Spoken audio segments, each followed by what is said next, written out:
Hello everyone. आज के इस लेक्चर में हम पाइथन में फंक्शंस क्या होते हैं ये पढ़ने वाले हैं। पाइथन में फंक्शंस को हम एक मेन कोड के अंदर एक छोटा कोड जैसा समझ सकते हैं। हमने पहले कुछ बिल्ट इन फंक्शंस के बारे में पढ़ा था, जैसे कि प्रिंट, इनपुट और लेन फंक्शंस। तो ये फंक्शंस क्या है? ये फंक्शंस किसी कोडर के थ्रू पहले से ही लिखे हुए फंक्शंस हैं जो किसी एक स्पेसिफिक टास्क को कराने के लिए यूज किए जाते हैं। जैसे हम प्रिंट की बात करें तो प्रिंट डिस्प्ले आउटपुट डिस्प्ले कराने के लिए, इनपुट यूजर से इनपुट लेने के लिए, और लेंथ फंक्शंस किसी कैरेक्टर की लेंथ पता करने के लिए हम यूज करते हैं। तो अगर हमें अपने खुद के कस्टम फंक्शंस क्रिएट करने हो तो हम कैसे करेंगे, ये हम इस लेक्चर में सीखने वाले हैं। इसके अलावा हम पाइथन में कोल स्टैक क्या होता है ये पढ़ने वाले हैं। कोल स्टैक को पढ़ने के बाद हमें समझ आएगा कि पाइथन अपने कोड को कैसे एग्जीक्यूट करता है। अगर पाइथन में कोड कई पार्ट में है तो हम ये देखेंगे कि कौन सा पार्ट पहले एग्जीक्यूट होगा। इसके अलावा हम पाइथन में वेरिएबल क्या होते हैं और वेरिएबल का क्या स्कोप होता है ये पढ़ने वाले हैं।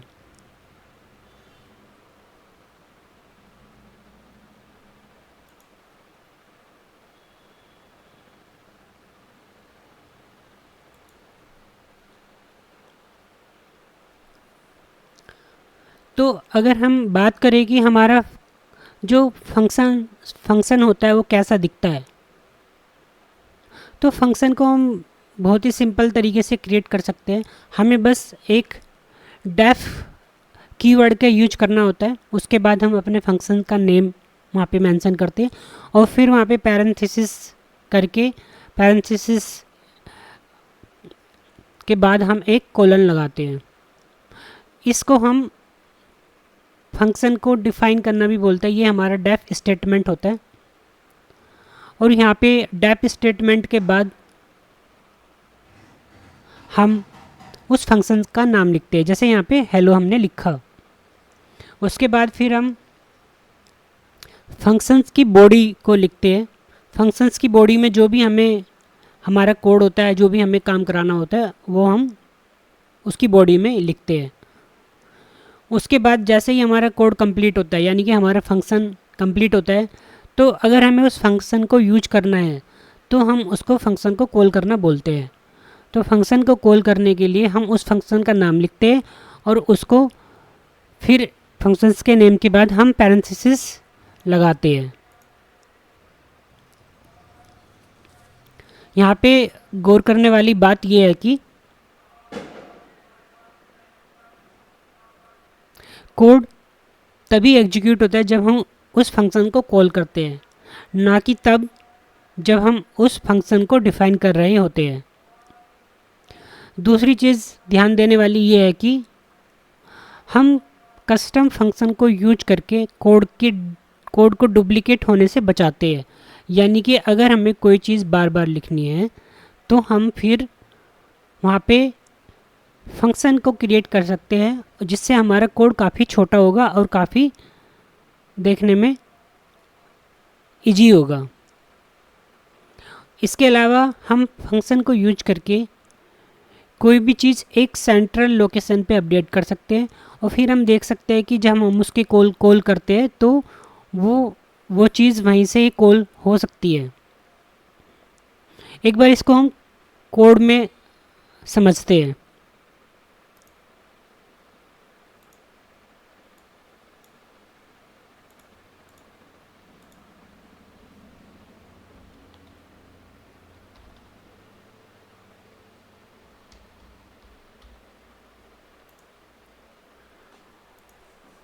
मान लेते हैं कि हमें एक फ़ंक्शन क्रिएट करना है, तो हम डेफ कीवर्ड का यूज करेंगे। उसके बाद अपने फंक्शन का नाम यहाँ पे लिखेंगे। हम अपने फंक्शन का नाम अपने जो भी हमारा कोड है, जो भी हमारे कोड का पर्पज़ है, उसके अकॉर्डिंग कुछ भी चूज कर सकते हैं। जैसे अभी हमने यहाँ पे हेलो यहाँ पे चूज किया। उसके बाद हम फिर कोलन लगाएंगे और जैसे ही हम एंटर करेंगे तो उसके बाद हमारे कोड की बॉडी का पार्ट स्टार्ट होगा और हम यहाँ पे अपना जो भी फंक्शन होगा वो लिखना स्टार्ट कर सकते हैं। मान लेते हैं कि हमें कुछ ग्रीटिंग मैसेज यहाँ पे अपने फंक्शंस में लिखने हैं।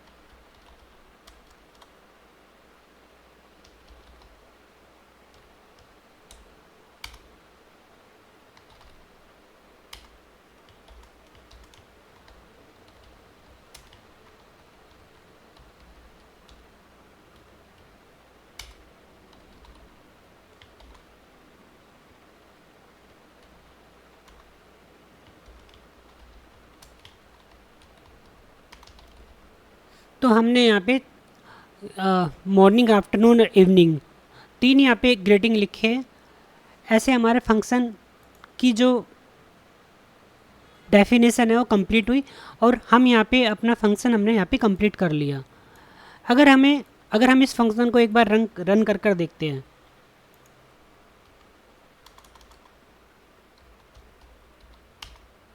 तो हमें आउटपुट में कुछ भी नहीं मिलेगा। अगर हमें अपना फंक्शन जो भी हमारा फंक्शन का कोड है, अगर हमें उसको देखना है कि उसमें क्या है, उसके अंदर फंक्शंस के अंदर क्या है या वो क्या काम करता है, तो हमें बस अपना जो भी फंक्शंस का नेम होगा हम उसको बोलते हैं कि फ़ंक्शन को कॉल करना, तो हम अपने फंक्शन को कॉल करेंगे। कॉल करने के लिए हम फंक्शन का नेम लिखेंगे और उसके बाद हम पैरेंथेसिस लगा के और बस अपना कोड सेव कर देंगे और उसको फिर एक बार रन करके देखेंगे। तो हमने देखा कि जैसे ही हमने अपने फंक्शन को कॉल किया हेलो के थ्रू, जो भी हमारे फंक्शन का नेम है उसके बाद हमने पैरेंथेसिस लगा के हमने फंक्शन को कॉल किया, तो अभी हमारे जो भी फंक्शंस, जो भी हमारा कस्टम फंक्शंस था उसके अंदर जो भी हमारा बॉडी थी, जो भी हमारा कोड था वो हमें यहाँ पे डिस्प्ले में दिखने लगा। तो अभी हमने समझा कि फंक्शन को लिखने के लिए हम डेफ कीवर्ड का यूज करके उसके बाद फंक्शन का नेम, पैरेंथेसिस और कोलन लगा के जैसे ही हम एंटर करेंगे तो हम अपनी बॉडी में जो भी हमारा कोड है हम उसको वहाँ पे लिख सकते हैं। और जब हमारा कोड कंप्लीट होगा, जो भी हमारा फंक्शन की कोड है वो हमारा जैसे ही कंप्लीट होगा तो उसके बाद उसको हम कॉल करके उस फंक्शंस को कॉल करके हम उसका जो भी कोड है उसको डिस्प्ले में देख सकते हैं, जो भी उस कोड का रिजल्ट होगा।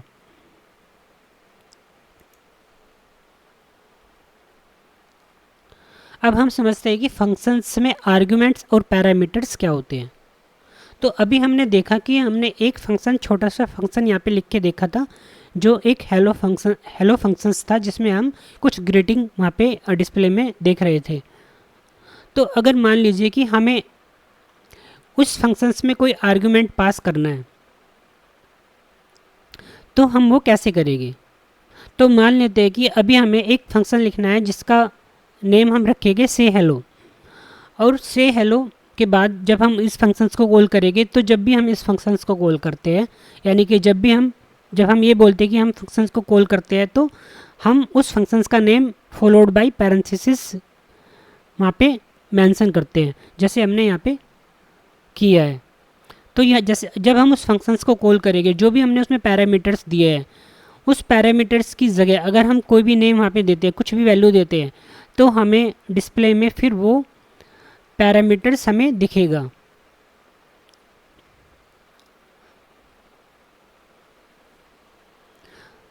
तो यहाँ पे दो चीज़ गौर देने वाली है, पैरामीटर्स और आर्गुमेंट।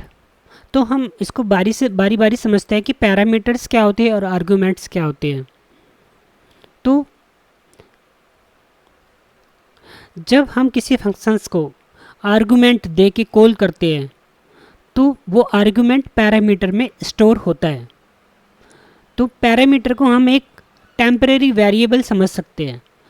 हमने यहाँ पे ऊपर जो यहाँ पे नेम मेंशन किया है, ये नेम जस्ट लाइक एक वेरिएबल है और ये टेम्परेरी है। ये टेम्परेरी क्यों है? क्योंकि जैसे ही हमारा फंक्शंस कंप्लीट होगा उसके बाद जो भी इस वेरिएबल की वैल्यू होगी वो ये भूल जाएगा।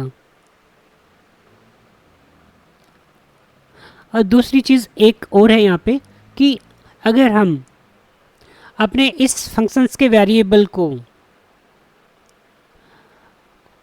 आउटसाइड ऑफ द कोड यानी कि इस फंक्शंस के बाहर यूज करेंगे तो हमें पाइथन एरर देगा, क्योंकि ये वेरिएबल अभी टेम्परेरी था और जैसे ही फंक्शंस कंप्लीट हुआ ये डिस्ट्रॉय हो गया, तो वो अब एग्जिस्ट ही नहीं करता। तो फिर हम उस वेरिएबल को या उस वेरिएबल में जो भी वैल्यू थी हम उसको यूज नहीं कर सकते। तो जैसे हमने पहले समझा कि फंक्शन को क्रिएट करने के लिए हम डेप कीवर्ड का यूज करेंगे, जैसे हमने यहाँ पे किया, और जब हम उस फंक्शंस को कॉल करना चाहेंगे तो हम उस फंक्शंस का नेम लिख के और वहाँ पे पैरेंथेसिस देके उस फंक्शंस को कॉल करेंगे, क्योंकि हमने अभी यहाँ पे फंक्शंस में पैरामीटर भी सप्लाई किया है। यानी कि जो भी हमारा पैरामीटर्स है हम उस पैरामीटर्स में कोई भी आर्गुमेंट स्टोर करा सकते हैं। तो अब हम जब इस फंक्शंस को कॉल करेंगे तो हम उस आर्गुमेंट को पास कराएंगे, और जैसे ही हम उस आर्गुमेंट को पास कराएंगे वो आर्गुमेंट जाके पैरामीटर्स में सेव होगा, और जो कि एक टेम्परेरी वेरिएबल है और हमें वो डिस्प्ले होगा। एक बार इसको हम कोड में करके देखते हैं।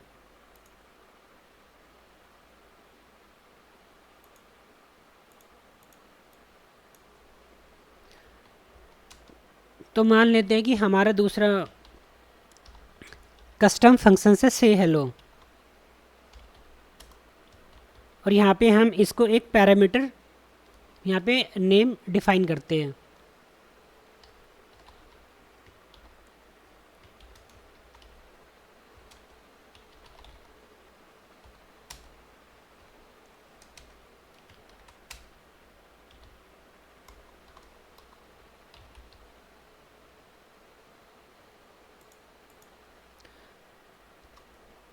अब हम यहाँ पर स्ट्रिंग कनकैटिनेशन का यूज करके जो भी हमारा ग्रेटिंग होगा उसमें जो भी हम उस पैरामीटर के लिए आर्गुमेंट पास करेंगे उसको हम यहाँ पे कनकैटिनेट करेंगे। स्ट्रिंग कनकैटिनेशन हम पिछले चैप्टर में पहले ही पढ़ चुके हैं, तो अगर आपने ये चैप्टर अभी तक नहीं देखा है स्ट्रिंग कनकैटिनेशन का, तो आप इसी प्लेलिस्ट में जाकर उसको एक बार अच्छे से समझ सकते हैं।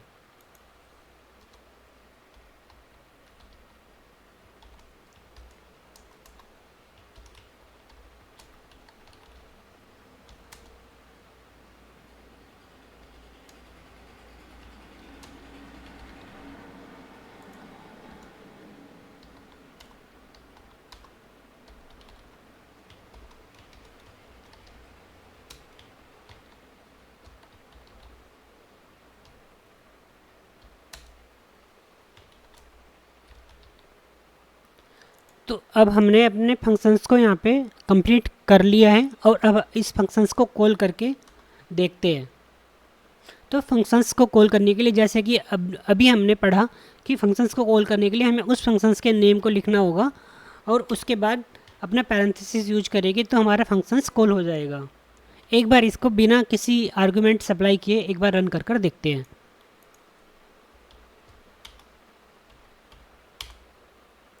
तो अभी हमने जैसे देखा कि जो भी हमने फंक्शंस यहाँ पे डिफ़ाइन किया था, अब की बार हमने फंक्शंस को डिफ़ाइन करने के लिए अगर हम अपने माउस को यहाँ पर एक बार होवर करके रोकेंगे तो हमें दिखेगा कि नेम एक पैरामीटर है, और क्योंकि हमने फंक्शंस को पहले ही हार्ड कोड किया है कि कम से कम एक पैरामीटर यहाँ पे हमारा इनपुट में आए, तो यानी कि उस पैरामीटर यानी कि जो एक टेम्परेरी वेरिएबल का काम करेगा उसको कोई ना कोई वैल्यू हमें सप्लाई करनी होगी। तो उस पैरामीटर में यानी कि उस टेम्परेरी वेरिएबल में हमें एक वैल्यू सप्लाई करनी मस्ट है। तो अगर हम इस टाइप एरर को एक बार अच्छे से यहाँ पे समझें तो ये बोल रहा है कि से hello missing one required positional argument name, यानी कि इसको कम से कम एक, क्योंकि अभी हमने एक ही पैरामीटर यहाँ पे डिफाइन किया है तो हमें कम से कम एक यहाँ पे आर्गुमेंट सप्लाई करना होगा। तो लेट सपोज हम यहाँ पे एक नेम मेंशन करते हैं जो कि एक स्ट्रिंग है, और अब इस कोड को हम दोबारा से रन कर देखते हैं।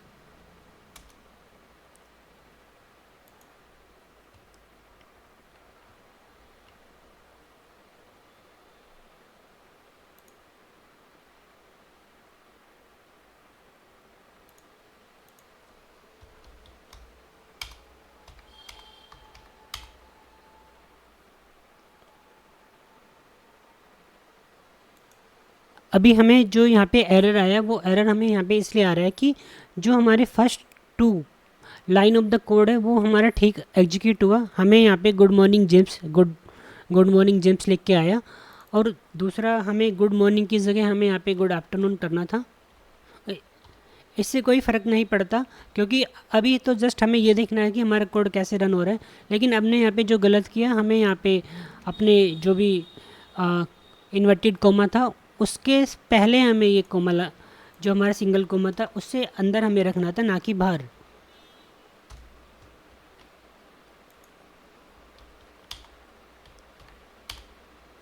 तो अभी हमने देखा कि जब हम किसी फंक्शंस में कोई पैरामीटर डिफ़ाइन करते हैं तो उस वहाँ पर फिर हम उस फंक्शंस को कॉल करते टाइम उसमें आर्गुमेंट को सप्लाई करते हैं, और जो भी हमारा आर्गुमेंट होगा वो हमें उस फंक्शंस में जाके इंसर्ट होगा, फिर जो भी हमारा डिस्प्ले होगा वो उस आर्गुमेंट को कैरी करके चलेगा।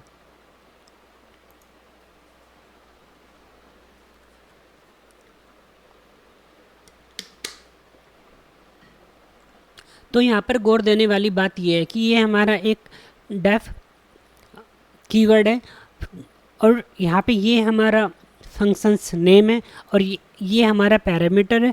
उसके बाद जब हम उस फंक्शंस को कॉल करेंगे तो फिर हम वहाँ पर अगर इसको हम माउस को होवर करके ले जाते हैं तो हमें यहाँ पे इसका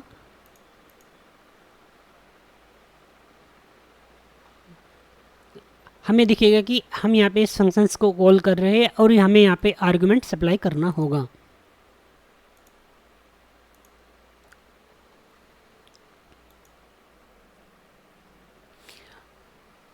एक बार हम ये देखते हैं कि क्या हम इस जेम्स के अलावा कोई और भी नाम दे सकते हैं यहाँ पर।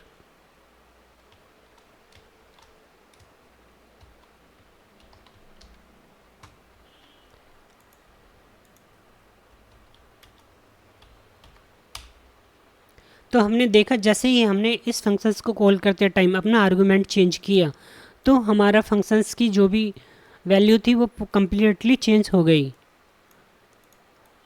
अगर इस फंक्शंस जो भी हमारे फंक्शंस अगर हम इस फंक्शंस को एक बार कमेंट आउट कर देते हैं और फंक्शंस को एक बार रन कर देखते हैं तो हमें आउटपुट में कुछ भी नहीं मिलने वाला। फंक्शंस को कॉल करने के लिए हम उस फंक्शंस को लास्ट में लिख के और उसमें वो आर्गुमेंट सप्लाई करना होगा।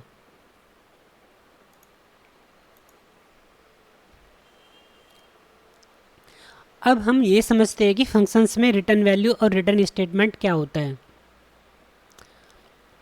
तो इसको समझने के लिए हम फंक्शंस को अपना एक छोटा सा इस फंक्शंस को हम एक कैलकुलेटर से भी कंपेयर कर सकते हैं। मान लेते कि हमारे पास एक कैलकुलेटर है जो कि एक फंक्शन उसके अंदर एक छोटा सा कोड होता है जो फंक्शंस का ही काम करता है, तो जो फंक्शन की तरह ही काम करता है। तो मान लीजिए कि हमारे पास एक कैलकुलेटर है, जब हम उस कैलकुलेटर में कोई नंबर टाइप करते हैं तो हम वो जब नंबर टाइप करते हैं तो हम इसका मतलब उसमें आर्ग्यूमेंट देते हैं, वो हमारा एक आर्ग्यूमेंट होता है 1 2 3 जो भी वटेवर हम उसमें जो भी नंबर देते हैं वो एक आर्ग्यूमेंट हम उसमें इनपुट देते हैं और कैलकुलेटर हमारे लिए काम करता है और जो भी हमें स्क्रीन पर दिखता है वो एक रिटर्न वैल्यू होती है। यानी कि यहाँ पर क्या चीज़ है, यहाँ पे एक कैलकुलेटर है जो कि एक फंक्शन है और हमने जो उसमें नंबर टाइप किया वो एक आर्गुमेंट है और कंप्यूटर ने काम किया यानी कि कैलकुलेटर ने काम किया यानी कि वो फंक्शन रन हुआ और उसके बाद जो भी स्क्रीन पर दिखा वो रिटर्न वैल्यू यानी कि जो भी नंबर हमने टाइप किया वो या जो भी हमने की प्रेस की वो हमें वापस स्क्रीन पर दिखी जो कि हमारी एक रिटर्न वैल्यू है। और रिटर्न कीवर्ड क्या होता है कि रिटर्न कीवर्ड पाइथन को ये बताता है कि जब भी कोड रन होते होते यहाँ तक पहुँचे तो उसके बाद वो कंप्लीट हो जाता है। यानी कि जैसे ही कोड रिटर्न कीवर्ड तक पहुंचता है तो वो कहता है कि वी आर डन और हमारा फंक्शंस कंप्लीट हुआ। और उसके बाद जो भी फाइनल रिजल्ट होगा वो मेन प्रोग्राम को वापस लौटा दिया जाएगा और वो प्रोग्राम हमें उसको दिखाने लगेगा। तो इसको समझने के लिए हम एक छोटा सा कोड यहाँ पे दोबारा से अपना लिख कर देखते हैं। ये कोड हमारा एक रैंडम नंबर जनरेट करेगा और रैंडम नंबर जनरेट करने के बाद अगर वो रैंडम नंबर 1 है तो हमें यस दिखाएगा, अगर वो रैंडम नंबर 1 नहीं है तो वो हमें नो दिखाएगा।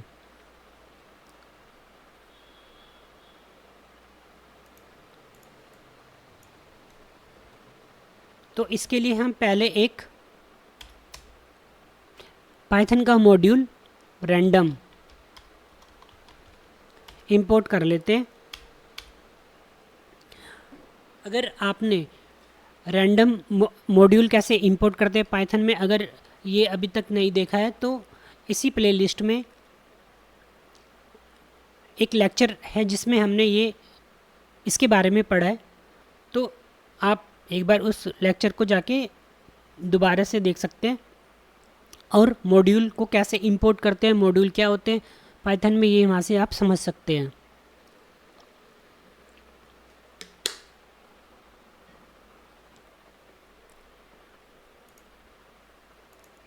तो इसके लिए अब हम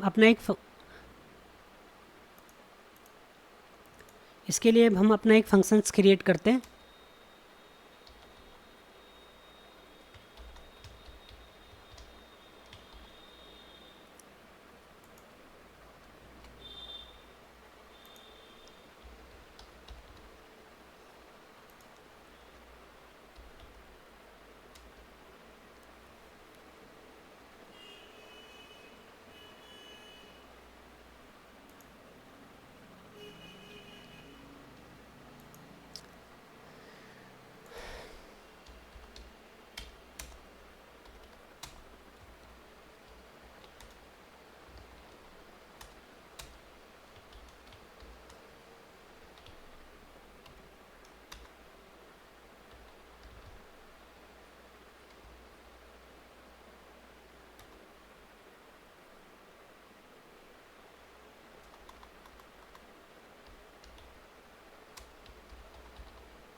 तो अभी हमने यहाँ पे एक रैंडम नंबर लेने के लिए एक पैरामीटर डिफ़ाइन किया, एक नंबर लेने के लिए यहाँ पे एक डिफ़ाइन किया, और उसके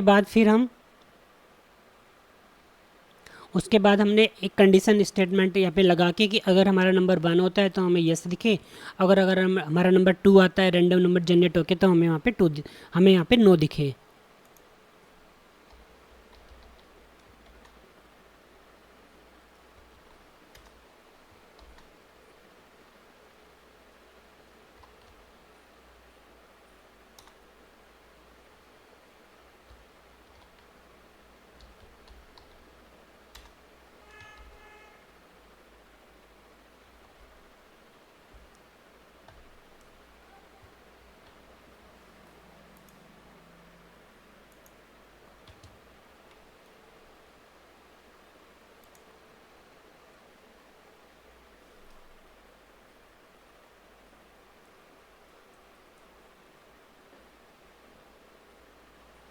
तो अब हमने यहाँ पे एक प्रिंट फंक्शंस का यूज करके हम जो भी रिजल्ट होगा हमारे यहाँ पे उसको प्रिंट करके देखेंगे।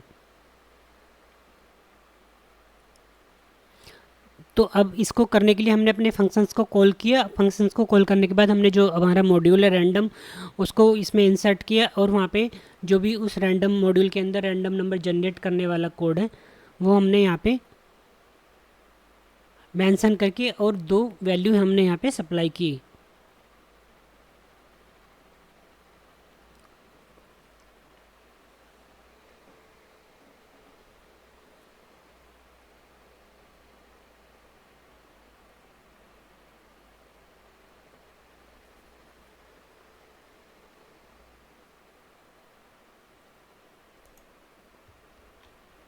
इसको एक कोड को एक बार हम रन कर देखते हैं।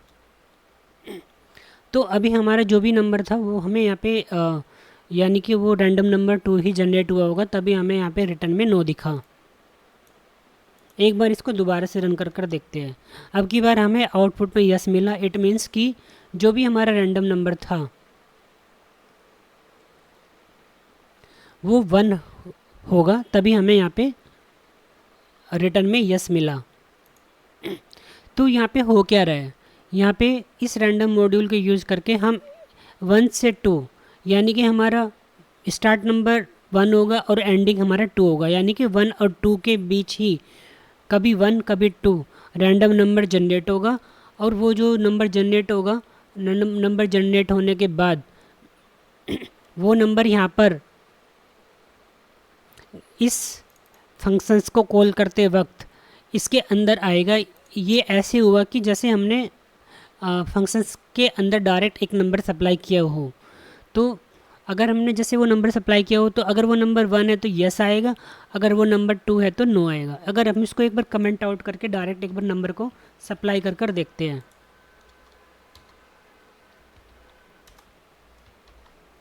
तो हम ऐसे भी कर सकते हैं।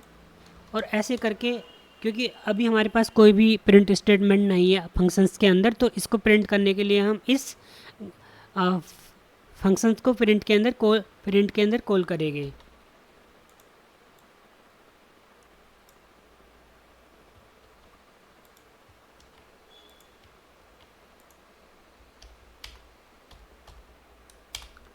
अभी हमें यहाँ पे यस मिला। अगर हम इसको यहाँ से यस से हटा के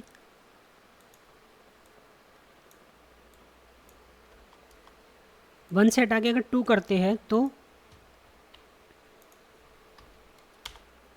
अभी हमें यहाँ पे 9 मिला।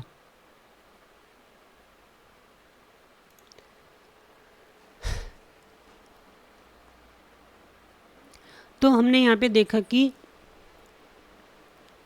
जो भी हमें डिस्प्ले होके मिल रहा है वो हमारी एक वैल्यू है, यानी कि वो हमारी रिटर्न वैल्यू है।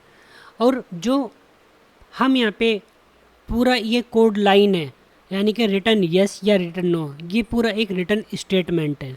यानी कि रिटर्न स्टेटमेंट पर आकर ये हमारा फंक्शंस कंप्लीट हो जाता है, उसके बाद एग्जीक्यूट नहीं होता है।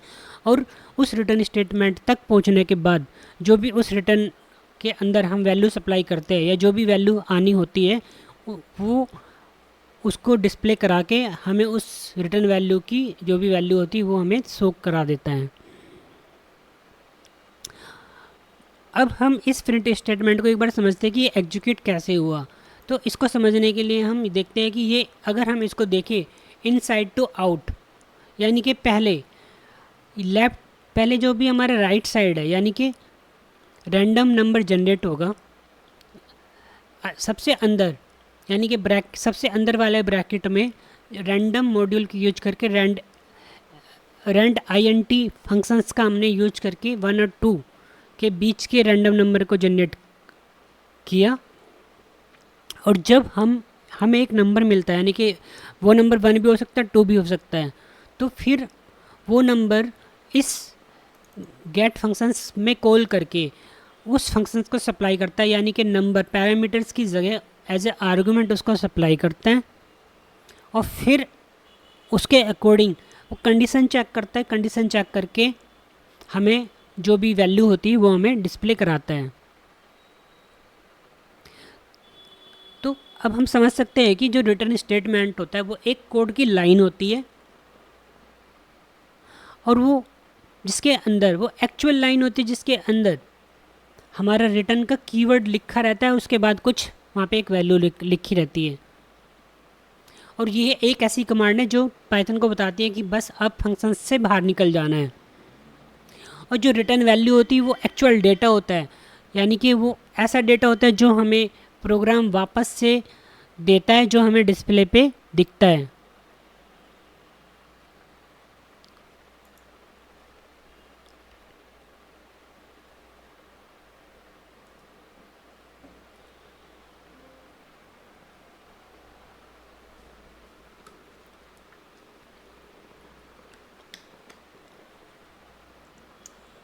रिटर्न वैल्यू और रिटर्न स्टेटमेंट के बाद ये ज़रूरी तो नहीं कि हमें हर बार रिटर्न में कुछ वैल्यू ही मिले। तो अगर हमें रिटर्न में कुछ भी नहीं मिलता तो हम उसको एक नन वैल्यू भी बोलते हैं। अगर हमारी रिटर्न वैल्यू कुछ भी नहीं है तो हम उसको नन वैल्यू बोलते हैं। तो पाइथन में नन का मतलब होता है कि एब्सेंस ऑफ ए वैल्यू, यानी कि वैल्यू है ही नहीं वहाँ पर। तो पाइथन का ये अपना तरीका है बताने का कि मेरे पास कुछ भी नहीं है देने के लिए या दिखाने के लिए। जैसे अगर हम प्रिंट फंक्शंस को समझे तो प्रिंट फंक्शंस का काम होता है कि डिस्प्ले पे जो भी हम उसके अंदर दे वो हमें डिस्प्ले पे दिखाए। लेकिन प्रिंट के अंदर कुछ भी कोई भी अगर हम इन कोई भी वैल्यू डिफाइन करते हैं, यानी कि अगर हम प्रिंट के अंदर कोई भी स्ट्रिंग देते हैं तो हमें वो डिस्प्ले पे तो दिखाता है लेकिन वो प्रोग्राम को कुछ भी वापस नहीं देता। तो इसकी रिटर्न वैल्यू नन होती है। हालांकि प्रिंट में ये चीज़ मेंशन नहीं होती है। अगर जिसने भी ये प्रिंट का कोड लिखा है, प्रिंट फंक्शंस का कोड लिखा है, उसने अगर रिटर्न वैल्यू वहाँ पे नन लिखी है तो भी ठीक है, अगर नहीं लिखी है तो बाय डिफ़ॉल्ट रिटर्न वैल्यू अगर कोई भी हमने मेंशन नहीं की है तो वो नन ही होती है। और पाइथन पाइथन कहता है कि हमें हर फंक्शंस में कोई ना कोई रिटर्न वैल्यू होनी चाहिए। अगर हम कोई भी फंक्शन बिना रिटर्न स्टेटमेंट के लिखते हैं तो सीक्रेटली पाइथन इनविजिबल तरीके से उसमें रिटर्न वैल्यू ऐड कर देता है।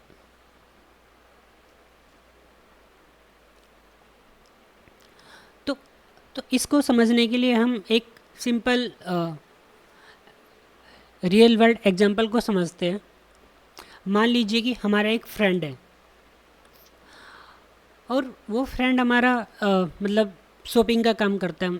हम उसको कोई भी शॉपिंग के काम करने के लिए, कुछ भी शॉप करने के लिए हम उसको बाहर भेजते हैं। तो हमने उससे बोला कि हमारे लिए मिल्क बाई करके लाओ।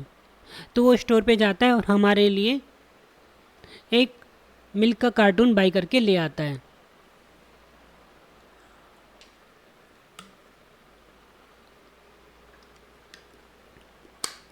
और मान लीजिए कि एक हमारा दूसरा फ्रेंड है जो हमारे साथ रूम पे रहता है और मान लीजिए कि वो हमारे साथ रूम पे रहता है। तो अभी मान हम किसी और काम में बिजी है तो हमने बोला कि भाई ऐसा करो कि तुम अ, आज तुम सफाई का काम कर लो। तो हमने उसको स्वीपिंग का काम दिया और उसने अपना काम कंप्लीट किया, लेकिन उसने हमें वापस में कुछ भी लाकर नहीं दिया। तो यहाँ पे जो पहले वाला फ्रेंड था उसने हमें हमें कुछ रिटर्न में ला के दिया, यानी कि उसने हमें मिल्क ला के दिया। तो वहाँ पे रिटर्न वैल्यू एक कुछ भी एक आइटम हुआ। लेकिन दूसरे फ्रेंड ने हमें रिटर्न में कुछ भी नहीं दिया, उसने बस वो टास्क कंप्लीट की, तो वहाँ पे रिटर्न में कुछ भी नहीं हुआ, यानी कि नन हुआ।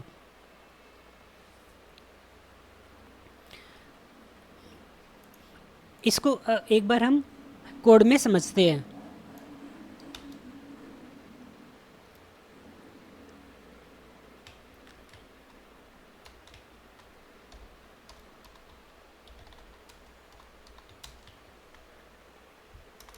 मान लीजिए हमने अपने फ्रेंड ए को बोला कि हमारे लिए मिल्क बाई करके लाओ।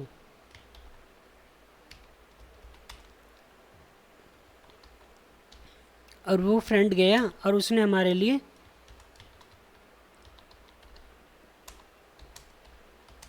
मिल्क का कार्टून परचेज कर लिया। और वहीं पर हमारा एक दूसरा फ्रेंड है जिसको हमने बोला कि जाओ हमारे लिए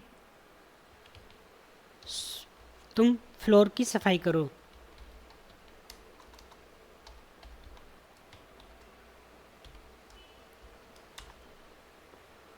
और हम यहाँ देख लेते हैं कि वो फ्लोर की सफाई कर रहा है या नहीं कर रहा है। तो इसके लिए हम एक छोटा सा यहाँ पे प्रिंट के थ्रू एक वैल्यू को प्रिंट करा लेते हैं।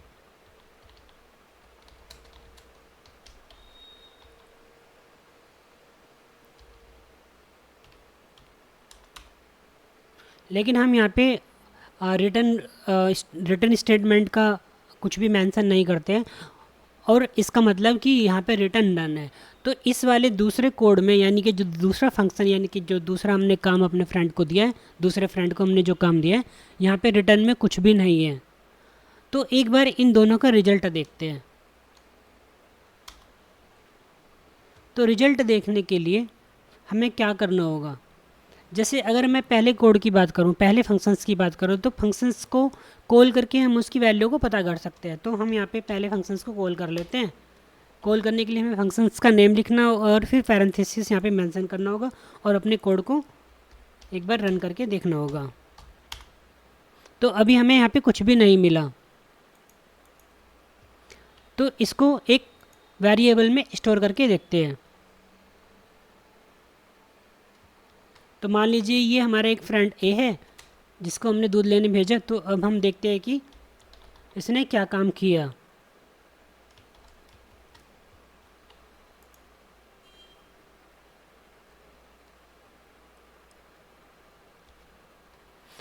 तो हमारे पहले फ्रेंड ने हमें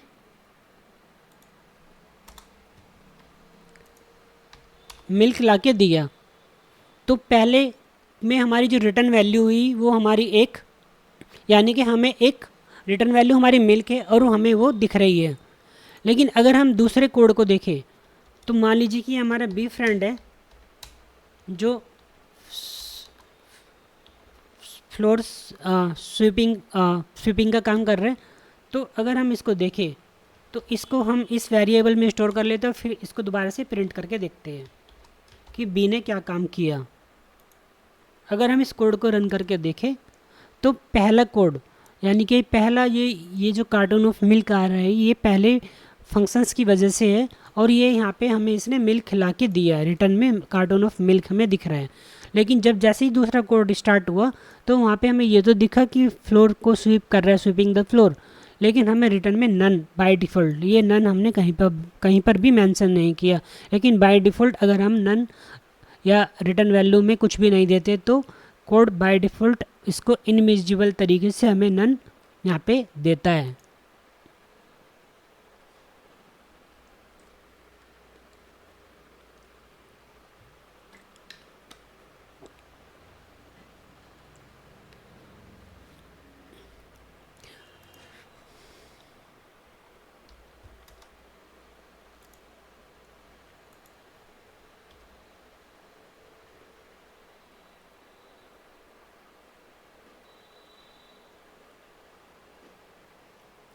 अब हम समझते हैं कोल स्टैक पाइथन में क्या होता है। तो कोल स्टैक पाइथन की एक इंटरनल मेमोरी मैनेजर होता है, और इसमें हम समझेंगे कि ये कैसे काम करता है।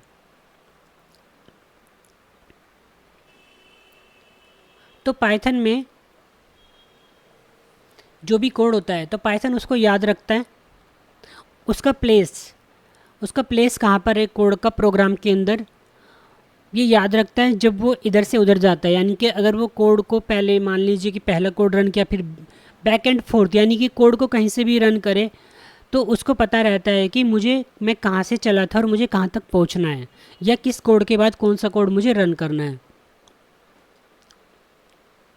अगर कोल स्टैक का फीचर्स पाइथन में ना हो, तो पाइथन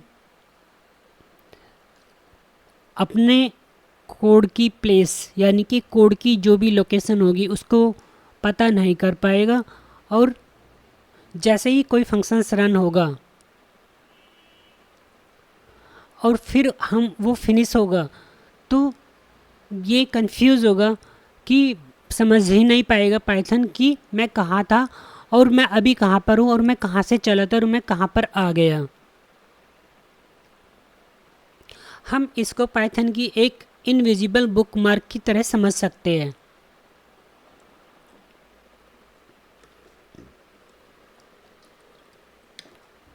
यानी कि कोल स्टैक पाइथन में एक इनविजिबल बुकमार्क का काम करता है,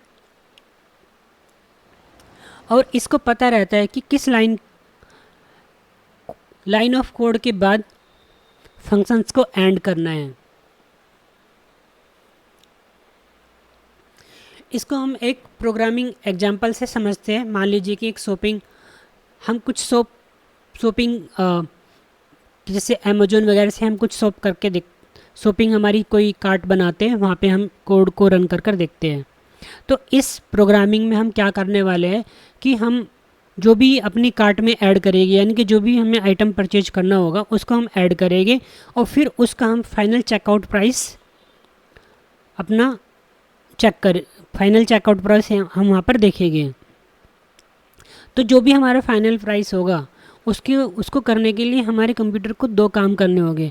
पहले तो हमें जो भी उस आइटम पे टैक्स देना है, यानी कि जो भी हमारा टैक्स चार्जेबल है उस आइटम के ऊपर, वो हमें कैलकुलेट करना होगा और फिर उस टैक्स को उस प्रोडक्ट प्राइस में ऐड करना होगा।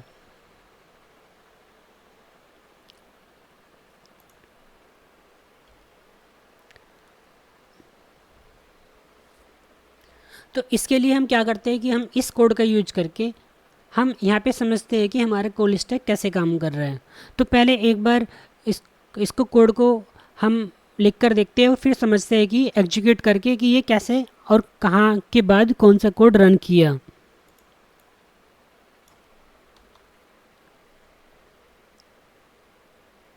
तो इसके लिए हमें पाइथन में दो फंक्शंस को क्रिएट करना होगा। पहला फंक्शंस, जैसे कि अभी हमने बात की कि ये फंक्शंस होगा, हम इस फंक्शंस को क्रिएट करने से पहले यहाँ पे इस फंक्शंस के बारे में थोड़ा लिख लेते हैं।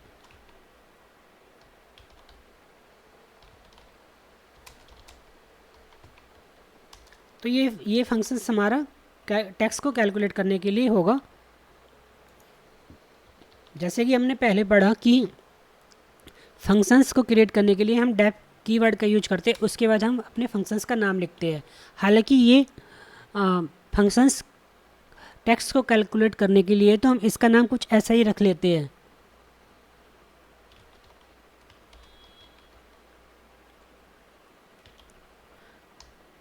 और इसमें हम एक पैरामीटर सप्लाई करते हैं जो पैरामीटर हमारी प्राइस को लेने का काम करेगा, यानी कि एज ए आर्गुमेंट हमारा एक प्राइस यहाँ पे हम दे सकते हैं। यानी कि किसी भी एक ही छोटी सी बात है कि हम अगर किसी चीज़ का टैक्स, किसी आइटम पे टैक्स कैलकुलेट कर रहे हैं तो हमें उस आइटम का प्राइस पता होना चाहिए। तो आइटम का प्राइस लेने के लिए हम यहाँ पे इस फंक्शंस में उस पैराम उस एज ए आर्गुमेंट उस प्राइस को लेंगे और आर्गुमेंट लेने के लिए हमें वहाँ पे अपना पैरामीटर डिफाइन करना होगा। तो यहाँ पे इसको एक थोड़ा सा हम मार्क दे देते हैं। मान लेते हैं कि हमारी जॉब 2 है। ये बात हम बाद में करेंगे कि ये पहले फंक्शंस क्रिएट हो रहा है और हम इसको जॉब 2 क्यों बोल रहे हैं।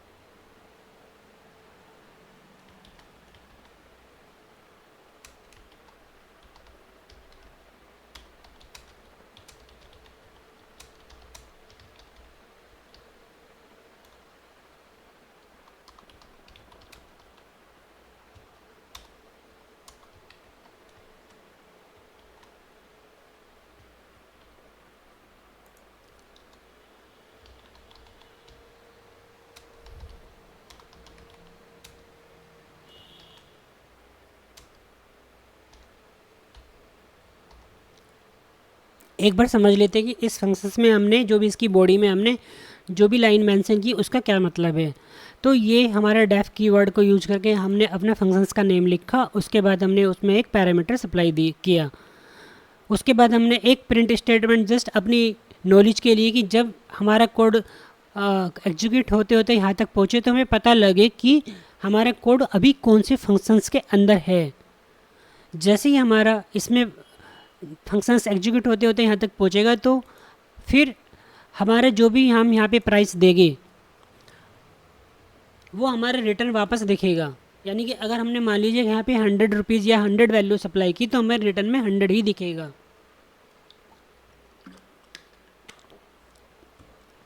क्योंकि ये फंक्शंस कैलकुलेट टैक्स को कैलकुलेट करने के लिए है। तो हम मान लीजिए कि हमारा 10% है, तो अगर हम उस प्राइस को 0.10 से मल्टीप्लाई करते हैं तो इसका मतलब होगा कि वो इसका 10% होगा। यानी कि जो भी हम यहाँ पे प्राइस देंगे उसका 10% रिटर्न वैल्यू हमें दिखेगी। अगर हम यहाँ पे 100 देते हैं तो हमें यहाँ पे 10 दिखेगा, अगर हम यहाँ पे 1000 देते तो हमें यहाँ पे 100 दिखेगा। बस ये इतना, इस कोड का इतना ही फंक्शंस है कि जो भी यहाँ पे वैल्यू दी जाए उस वैल्यू पे उसका 10% निकाल के हमें ये फंक्शंस अपने पास स्टोर करके रख ले। अब हम एक दूसरा फंक्शंस क्रिएट करते हैं।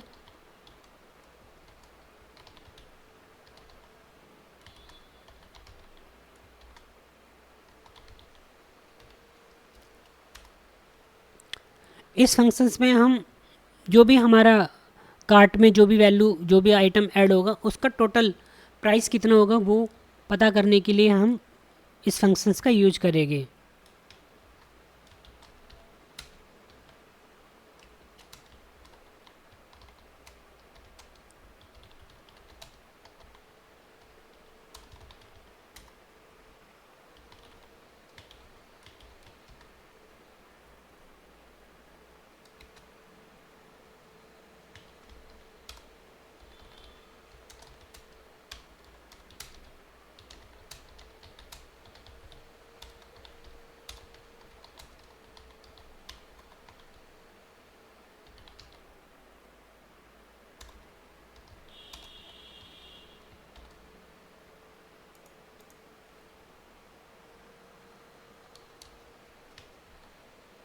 जैसे ही हमारा कोड रन होते होते इस फंक्शंस के अंदर आएगा तो हमें यहाँ पे एक मैसेज डिस्प्ले में आएगा कि इससे हमें पता लग जाएगा कि अभी हमारा कोड कौन से फंक्शंस पर जाकर रुका है या किसके अंदर तक पहुँच चुका है।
अब दूसरा फंक्शंस क्रिएट करने के बाद हम अपना जो भी मेन प्रोग्राम है अब हम उसको यहाँ पर लिखते हैं।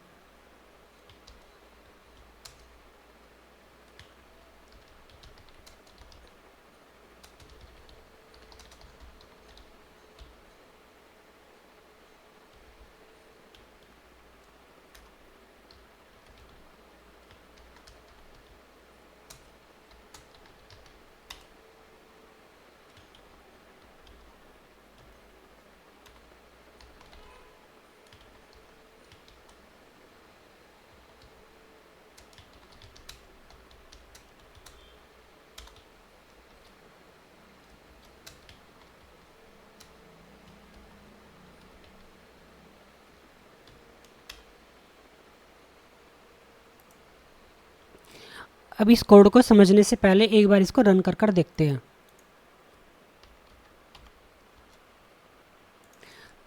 पहले हम कोड का आउटपुट समझते हैं। जैसे ही हमने कोड रन किया तो हमें पहले आया कि हमने चेकआउट बटन पे क्लिक किया। उसके बाद जैसे ही चेकआउट बटन पे क्लिक किया यानी कि हमारा कोड पहले मेन प्रोग्राम रन, पाइथन हमारा पहले मेन प्रोग्राम रन करेगा। मेन प्रोग्राम के अंदर हमारा पहला मैसेज जो प्रिंट स्टेटमेंट है वो हमें यहाँ पे दिखा।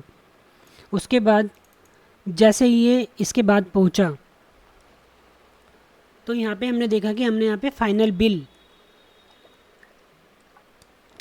एक वेरिएबल डिफाइन किया है जिसमें हम अपने टोटल चेकआउट प्राइस वाले फंक्शंस को कॉल कर रहे हैं।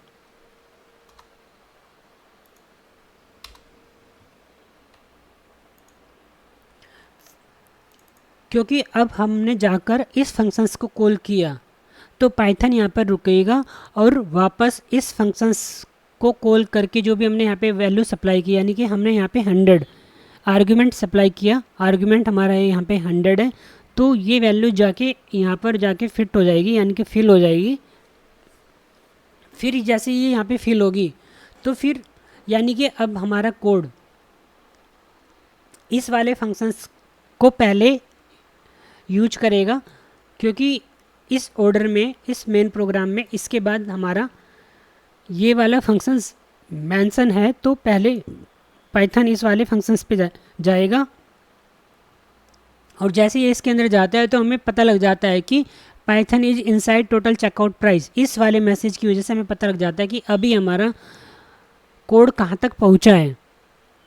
उसके बाद जैसे ये इसके बाद रन होता है तो फिर ये दोबारा से देखता है कि एक और फंक्शन हमने यहाँ पे कॉल किया है, तो ये यहाँ पर रुकता है और पहले इस लाइन को कंप्लीट करने के लिए, क्योंकि ये एक दूसरा फंक्शन से वापस इस वाले पे यानी कि जो ऊपर वाला पहले वाला फंक्शन से वहाँ पर वापस चला जाता है। तो जब उसके अंदर जाता है तो जैसे ही इसके अंदर जाता है तो फिर ये हमें दिखता है कि Python is inside the calculate text, तो हमें पता लग जाता है कि अब ये इस फंक्शंस पर पहुँच गया है।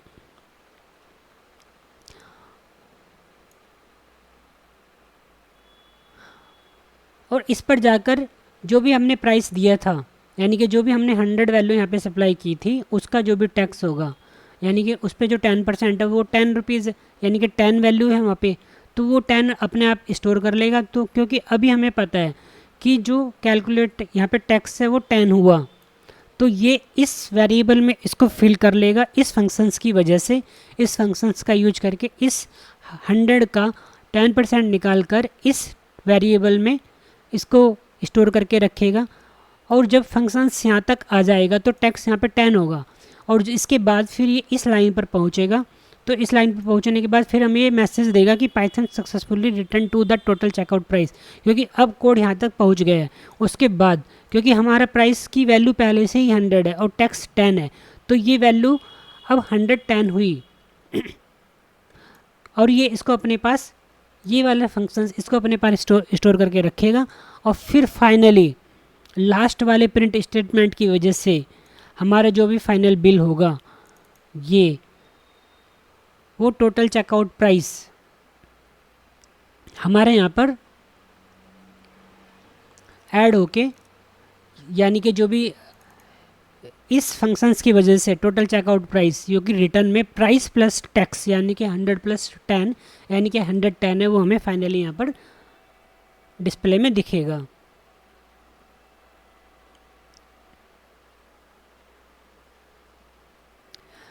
तो अब हमने देखा कि कैसे हमारा पाइथन प्रोग्राम मेन प्रोग्राम से नेविगेट करता है, यानी कि अगर हमारा मेन प्रोग्राम ये है तो कैसे नेविगेट करता है। पहले नेविगेट होके ये टोटल चेकआउट प्राइस पे जाता है, उसके बाद फिर ये कैलकुलेट टैक्स पे जाता है, फिर वापस ये चेकआउट प्राइस पे आता है और उसके बाद फिर वापस ये मेन प्रोग्राम पे जाता है। तो यहाँ पे क्या हुआ, यहाँ पे 4 स्टेप हुए।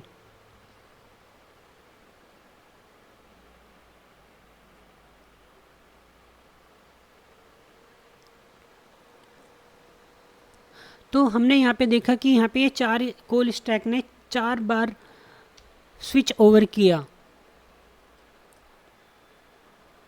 और हमने ये भी समझा कि जो डेफ कीवर्ड है वो डायरेक्टली किसी कोड को रन नहीं करता, ये सिर्फ उसको रीड करता है और उसको मेमोराइज करके अपने पास रख लेता है, जैसे कि एक रेसिपी होती है। यानी कि जब भी कोई हम किसी कस्टम या फंक्शंस को क्रिएट करते हैं तो वो पाइथन उसको डायरेक्टली एग्जीक्यूट नहीं करता है, बस उसके अंदर जो भी कोड होता है उसको मेमोराइज करके अपने पास स्टोर कर लेता है, और जब हम उस फंक्शंस को कॉल करते हैं तब हमें उसकी वैल्यू को डिस्प्ले कराता है। यानी कि पाइथन किसी भी कोड के अंदर की वैल्यू को तभी हमें दिखाएगा जब हम उसको कॉल करेंगे।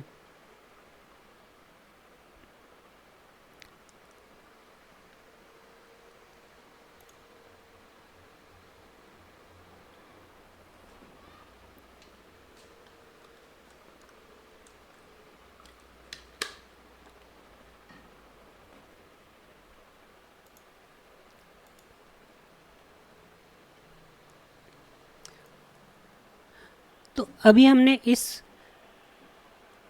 कॉल स्टैक को के कोड से हमने समझा कि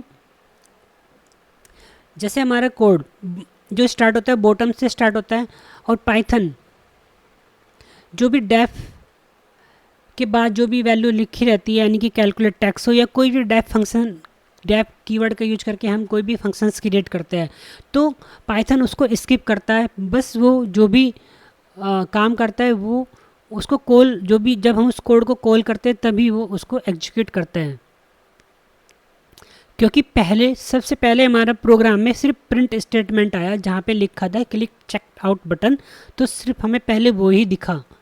और दूसरी बार जैसे ही वो चेकआउट के बाद दूसरी लाइन पे गया, वहाँ पे हमने एक वेरिएबल का यूज करके अपने दूसरे वाले जो भी हमारा दूसरे वाला कोड था, दूसरा फंक्शन था टोटल चेकआउट प्राइस, उसको कॉल किया। अब हमने यहाँ पे पहली बार किसी फंक्शंस को कॉल किया स्टेप 2 में, तो ये Python call stack total checkout price पर जाकर काम करना स्टार्ट कर देगा। और पाइथन दूसरी लाइन पर तब तक नहीं जा सकता जब तक कि वो पहले वाले जो भी टास्क को कंप्लीट ना कर ले। और ऑफिशियली ये यहाँ पर पोज स्टेट में रहेगा।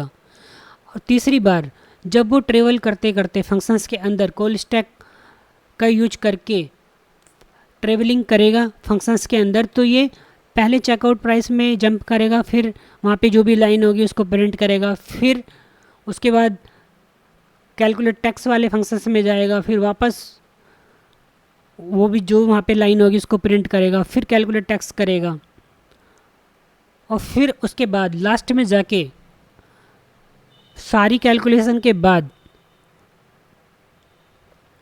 टोटल चेकआउट प्राइस वाला मेन जो फंक्शंस है वो कंप्लीट हो जाएगा, और उसके अंदर जो भी जॉब है वो कंप्लीट हो जाएगी और हमें जो फाइनल नंबर मिल जाएगा। उसके बाद ये पाइथन उस अपने मेन प्रोग्राम को अनपोज करेगा और जो भी उसने वो सेव किया था वो नंबर 110 उसको फाइनली हमें लास्ट में प्रिंट करा के दिखाएगा। और हमारा जो लास्ट में रिजल्ट था, जो फाइनल प्रिंट था हमारा, उसको वेट करना पड़ा फंक्शंस कॉल को कंप्लीट होने तक, और जब वो कंप्लीटली फिनिश हुआ तभी वो हमें डिस्प्ले में दिखा।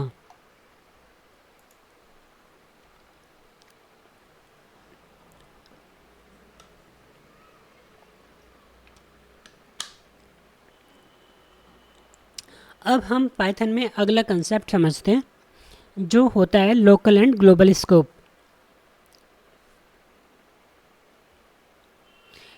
लोकल एंड ग्लोबल स्कोप किस चीज़ का? वेरिएबल का। तो ग्लोबल स्कोप को हम एक पब्लिक पार्क की तरह समझ सकते हैं। कोई भी सिटी के अंदर अगर हमारी सिटी में एक पब्लिक पार्क है तो वहाँ पर कोई भी जा सकता है। इसी तरीके से जो ग्लोबल वेरिएबल होते हैं वो फंक्शंस के बाहर क्रिएट होते हैं, ना कि अंदर, क्योंकि वो ग्लोबल वेरिएबल्स होते हैं और फंक्शंस के बाहर रहते हैं तो उनको कोई भी एक्सेस कर सकता है। इसकी तुलना में जो लोकल वेरिएबल होते हैं जिसको हम लोकल स्कोप बोलते हैं वो जस्ट लाइक प्राइवेट हाउस होते हैं, यानी कि जैसे कि सिर्फ उसके अंदर रहने वाले लोग ही उसके अंदर घूम सकते हैं, देख सकते हैं। ऐसे ही लोकल वेरिएबल होते हैं। तो जो लोकल वेरिएबल होते हैं वो फंक्शंस के अंदर ही बनते हैं और वहीं पे डिस्ट्रॉय हो जाते हैं, और जैसे ही फंक्शंस कंप्लीट होता है तो वो डिस्ट्रॉय हो जाते हैं। तो यहाँ पे दो रूल हैं। जो अंदर वाला फंक्शंस है, अंदर वाला वेरिएबल है, वो बाहर वाले वेरिएबल को एक्सेस कर सकता है, और वो अपने अंदर वाले वेरिएबल को भी एक्सेस कर सकता है और अपने आउटसाइड वाले यानी कि ग्लोबल वेरिएबल को भी एक्सेस कर सकता है। इस कंसेप्ट को हम एक बार कोड में लिख कर देखते हैं।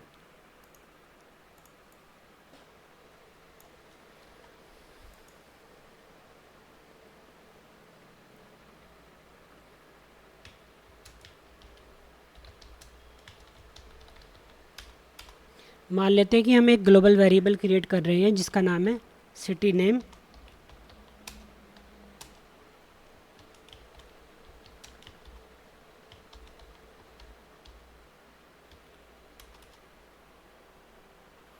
और उसके बाद हम एक प्राइवेट या लोकल वेरिएबल क्रिएट यहाँ पे कर लेते हैं।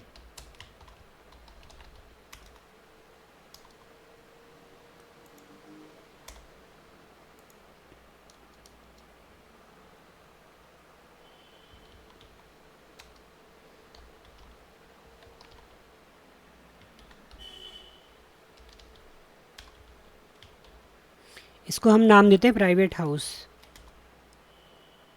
इस फंक्शंस के अंदर हम एक वेरिएबल क्रिएट करते हैं। मान लेते हैं कि हमारे वेरिएबल का नाम है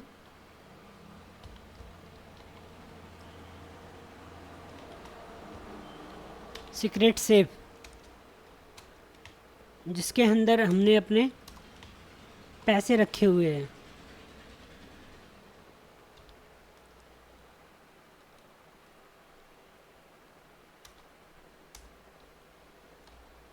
अब हम देखते हैं कि हम इस अपने फंक्शंस के अंदर जो हमारा ग्लोबल वेरिएबल है क्या हम उसको कॉल कर पाते हैं। और फिर हम ये भी देखते हैं कि इसी फंक्शंस के अंदर जो हमारा लोकल वेरिएबल है जो हमने इसी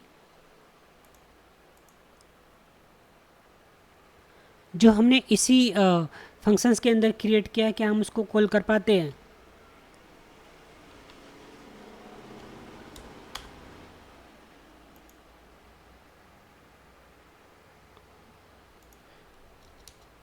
अब इस प्रोग्राम को रन कर देखते हैं। अभी हमें आउटपुट में कुछ भी नहीं मिला क्योंकि अभी हमने फंक्शंस को कॉल ही नहीं किया। तो पहले हम फंक्शंस को कॉल करते हैं। पहले हम अपने प्राइवेट हाउस फंक्शंस को कॉल करते हैं। तो जैसे ही हमने अपने फंक्शंस को कॉल किया तो हमें यहाँ पे जो भी रिजल्ट मिला वो ग्लोबल वेरिएबल का जो भी यहाँ पे वैल्यू थी न्यूयॉर्क वो भी दिखी, और जो हमारा एक वेरिएबल था यानी कि लोकल वेरिएबल था उसकी जो ₹10,000 वैल्यू थी वो भी दिखी। तो हमने यहाँ पे देखा कि हम अपने फंक्शंस के अंदर ग्लोबल वेरिएबल को कॉल कर सकते हैं और अपने लोकल वेरिएबल को भी कॉल कर सकते हैं, यानी कि लोकल वेरिएबल को एक्सेस कर सकते हैं और ग्लोबल वेरिएबल को भी एक्सेस कर सकते हैं। अब हम देखते हैं कि हमारे पास यहाँ पे दो तरीके के वेरिएबल है। पहला है हमारा ग्लोबल वेरिएबल जो हमारे फंक्शन से बिल्कुल कंप्लीट बाहर है, एकदम बाहर। और दूसरा वेरिएबल है हमारा लोकल वेरिएबल जो हमारे इस फंक्शंस के अंदर है। तो एक बार हम इस वाले को देखते हैं कि ये हम यहाँ से इसको कॉल कर पाएंगे या नहीं।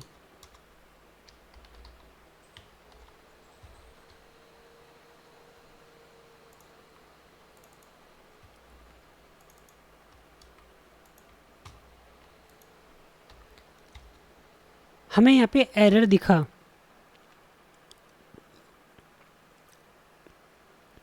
ये हमें नेम एरर दिखा रहा है। ये बोल रहा है कि secret safe is not defined, क्योंकि ये हमारा लोकल वेरिएबल है, इसलिए हम इसको बाहर बाहर से कॉल कर ही नहीं पाएंगे।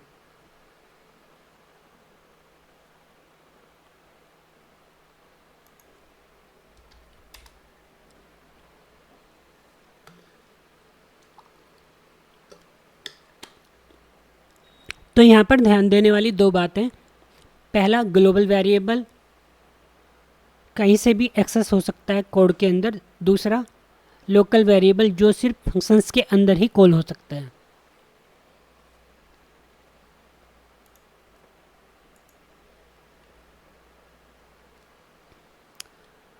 अब हम अपना नेक्स्ट टॉपिक समझते हैं, एक्सेप्शन हैंडलिंग। एक्सेप्शन हैंडलिंग को हम इस तरीके से समझ सकते हैं, मान लीजिए कि हम किसी शो में गए हैं जहाँ पे कोई स्टंट करने वाले हैं, और अगर उस स्टंट में मान लीजिए कि सब कुछ सेफ रहता है तो वो स्टंट सक्सेसफुल होता है। अगर इन केस उस स्टंट में या कोई भी लूप होल होता है या कोई भी प्रॉब्लम होती है, तो फिर वहाँ पे जो भी प्रॉब्लम होती है या जो भी वहाँ पे इंजरी होने की चांसेस रहते हैं, तो हमें उस चांसेस को, उस इंजरी वाले चांसेस को कम करने के लिए यहाँ पे कुछ सेफ्टी नेट वगैरह बिछाने होते हैं। तो कोड भी, अपने पाइथन कोड में भी हम कुछ ऐसा ही टर्म्स का यूज़ कर सकते हैं। तो अगर हम बोलते हैं कि ट्राई दिस, अगर ऐसा नहीं होता, यानी कि जो भी हमने सोचा था या जो भी हमारा कोड जैसे रन होने वाला था, अगर वो ऐसे नहीं होता है, तो फिर एक एक्सेप्शन हो वहाँ पे कि कम से कम वो, अगर वो कोड ठीक से रन नहीं कर रहा है तो उसका एक एक्सेप्शनल हमें एरर ना आए और हमें वहाँ पे वो सेफली कोड, उस कोड से हमारा पाइथन बाहर निकल जाए।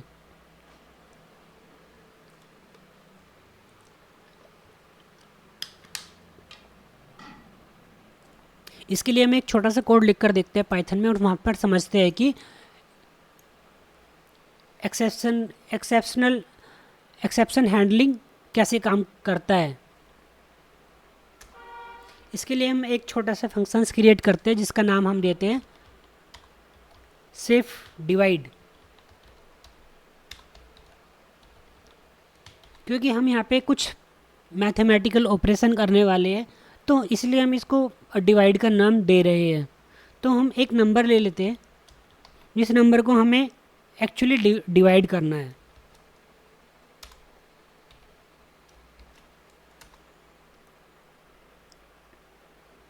अब हम अपना एक ट्राई ब्लॉक लिखते हैं यहाँ पे। ट्राई में बोलते हैं कि हम डायरेक्ट एक रिटर्न वैल्यू देते हैं,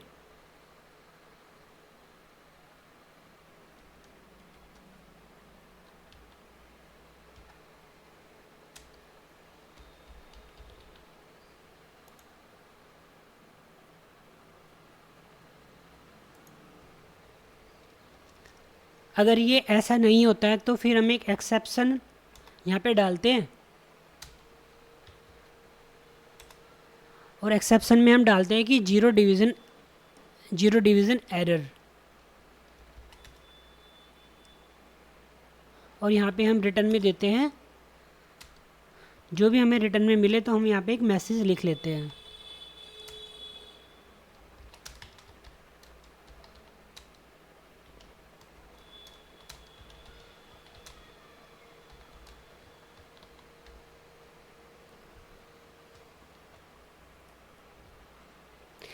ये कोड हमारा इतना सा ही है। अब इस कोड को हम एक बार टेस्ट करके देखते हैं।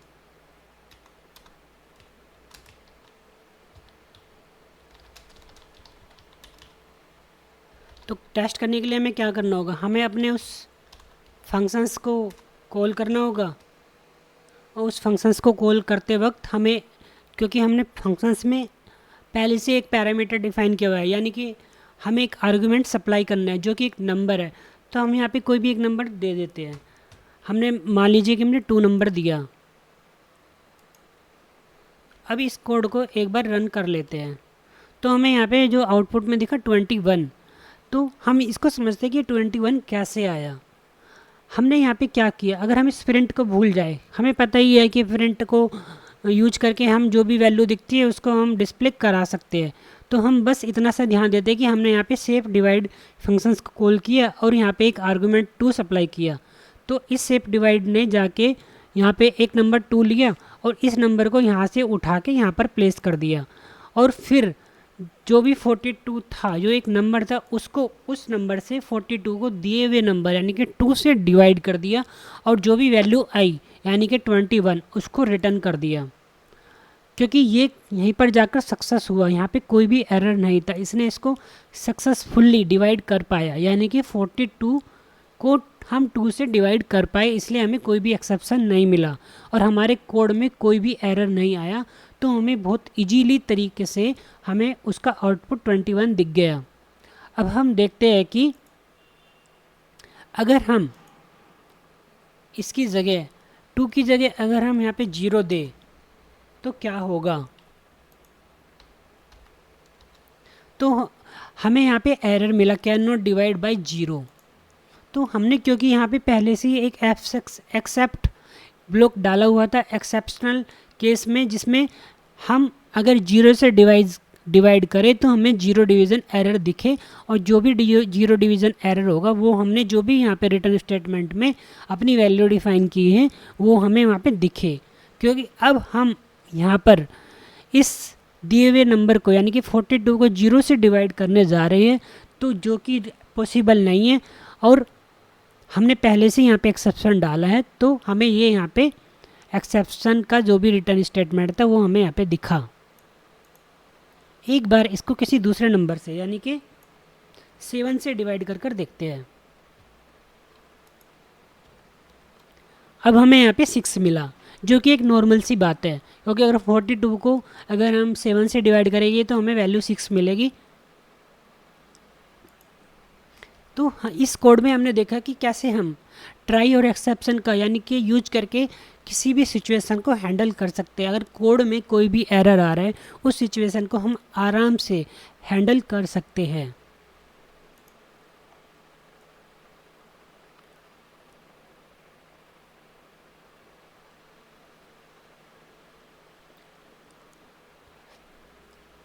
तो इसके साथ ही हम इस लेक्चर को कंप्लीट करते, और इससे आने वाले अगले लेक्चर में हम इस फंक्शन से रिलेटेड जो भी कोड होगा उसको एक छोटा सा प्रोग्राम बनाकर देखेंगे। हम वहाँ पर देखेंगे कि कैसे हम कोड को, एक बड़े कोड को डुप्लीकेट होने से बचाते हैं और कैसे वहाँ पे डुप्लीकेशन का काम करते हैं। हम वहाँ पे फंक्शंस का यूज करके कैसे अपने कोड को रीयूजेबल बनाते हैं। Thank you.